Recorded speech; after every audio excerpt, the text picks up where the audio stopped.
Can you believe it? अभी सुबह के 7 बज रहे हैं और हम लोग अभी वोटिंग कर रहे हैं। कि जाना था जापान लेकिन पहुंच गए चीन। समझ गए ना? हेलो फ्रेंड्स, क्या आप कभी गलती से नैनीताल आए हैं? आपको शायद यकीन ना हो, लेकिन हमारे साथ ऐसा हुआ है। हमारी सिचुएशन ये हो गई है कि जाना था जापान लेकिन पहुंच गए चीन। समझ गए ना? एक्चुअली हम लोग अपने घर जा रहे थे, लेकिन हमने गलती से नैनीताल वाले रूट पकड़ ली और हम यहाँ पहुँच गए। लेकिन यहाँ आके पता चला कि कुछ गलतियाँ भी बहुत अच्छी होती हैं। यहाँ आके इतना मज़ा आ रहा है और यहाँ का मौसम इतना ठंडा हो रहा है। मैं यहाँ दिल्ली से आई हूँ और दिल्ली में इतना ज़्यादा गर्म मौसम था और यहाँ का बिल्कुल ही अलग मौसम है।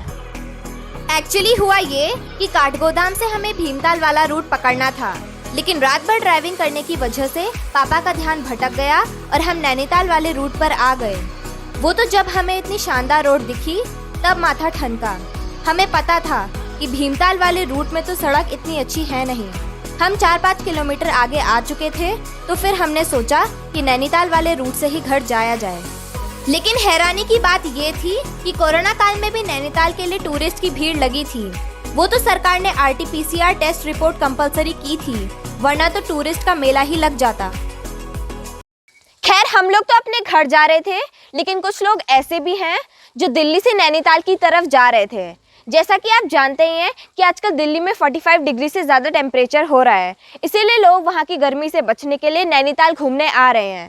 खैर, आप तो जानते ही हैं कि आजकल बहुत ज़्यादा कोरोना हो रहा है, इसीलिए यहाँ पर कोरोना की चेकिंग हो रही है। जिसके पास कोरोना सर्टिफिकेट नहीं है उसे आगे नहीं जाने दे रहे। सुबह का वक्त था। रात भर ड्राइविंग करने के बाद मुंह धोने के लिए ठंडा पानी चाहिए था और वो हमें नेचर ने दे दिया। आपने शेर के मुंह से निवाला छीनने की कहावत सुनी होगी, लेकिन मैं शेर के मुंह से पानी छीन रही हूँ और ये धारा है ज्योली कोट पुलिस चौकी के पास।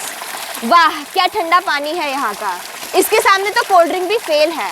आप भी कभी दिल्ली से नैनीताल आएंगे तो यहाँ का ठंडा पानी जरूर पीजिएगा। नैनीताल आते ही सबसे पहले यहाँ के सबसे फेमस स्पॉट यानी नैनी झील के पास पहुँचे। झील में स्विमिंग करती फिशेस को देखकर तो मज़ा ही आ गया। वाओ, कितनी बड़ी बड़ी मछलियाँ हैं और वो भी कितनी सारी।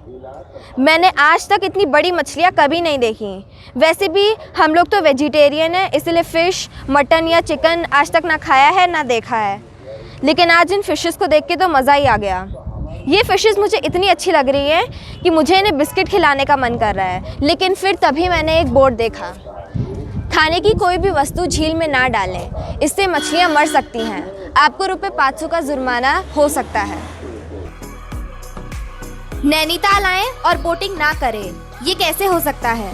इसलिए सुबह सुबह का वक्त होने के बावजूद हमने बोटिंग करने का फैसला किया। Can you believe it? अभी सुबह के 7 बज रहे हैं और हम लोग अभी वोटिंग कर रहे हैं। इतनी ठंड हो रही है, मैंने बताया था ठंड के मारे मेरे गूज़बम्स निकल रहे हैं, लेकिन फिर भी वोटिंग करने की जो एक्साइटमेंट होती है, इस चक्कर में हम लोग इतनी ठंड में भी वोटिंग करने आ गए।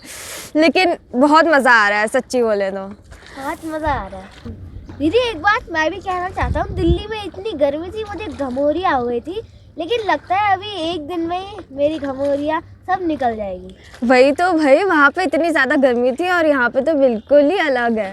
अगर आप लोग भी हमारी तरह नैनीताल आके बोटिंग करना चाहते हैं तो मैं आप लोगों को रेट्स बता देती हूँ। हाफ राउंड के हैं 160 रुपये और फुल राउंड के हैं 210 रुपये। लेकिन ये अभी फ़िलहाल के रेट्स हैं, कम ज़्यादा हो सकते हैं आगे। सुबह का वक्त और कोरोना के खतरे की वजह से आमतौर पर टूरिस्ट से खचाखच भरी रहने वाली मॉल रोड भी खाली ही दिख रही थी। फिश भी देख ली, बोटिंग भी कर ली, बस मॉल रोड घूमना बाकी रह गया है। अब यहाँ भी घूम लेते हैं। वैसे तो मॉल रोड हमेशा टूरिस्ट से खचाखच भरी रहती है, लेकिन जैसा कि मैंने आपको शुरू में ही बताया था कि मैं यहाँ पर अर्ली मॉर्निंग में आई हूँ, इसलिए यहाँ पर इक्का दुक्का लोग ही दिख रहे हैं। और जो लोग भी यहाँ पर दिख रहे हैं वो सभी वो लोग हैं जो अपनी मॉर्निंग वॉक करने आए थे। और वैसे भी जो लोग यहाँ घूमने आते हैं वो भी इतने सुबह कहाँ उठते हैं। चूँकि हमें अपने घर यानी पिथौरागढ़ भी जाना था, इसलिए हम नैनीताल में करीब आधे घंटे ही रुके। वैसे भी हमारे घर जाने के रास्ते में कई टूरिस्ट स्पॉट पड़ते हैं। जो लोग दिल्ली से यहाँ पर आना चाहते हैं उन्हें बता दूं कि दिल्ली से नैनीताल तक का डिस्टेंस 320 किलोमीटर है। हमने 320 किलोमीटर तो तय कर लिया है, लेकिन अभी हमें 200 और किलोमीटर जाना है। अभी हम लोग भवाली से होते हुए जाएंगे, वो भी हमारे रास्ते पर ही पड़ता है। भवाली भी एक लेसर नोन बहुत ही बढ़िया टूरिस्ट स्पॉट है और मैं आपको वहाँ की भी कुछ तस्वीरें दिखाऊंगी। पहला व्यू पॉइंट तो नैनीताल से भवाली की तरफ निकलते ही आ गया और यहाँ से वाकई गजब का नज़ारा दिख रहा था। अभी मैं नैनीताल और भवाली के बीच के व्यू पॉइंट के पास खड़ी हूँ। एक सेल्फी पॉइंट यहाँ है और एक सेल्फी पॉइंट वहाँ है। यहाँ से नैनीताल और नैनीताल के पास के सारे पहाड़ों के बहुत ही शानदार व्यू दिखते हैं।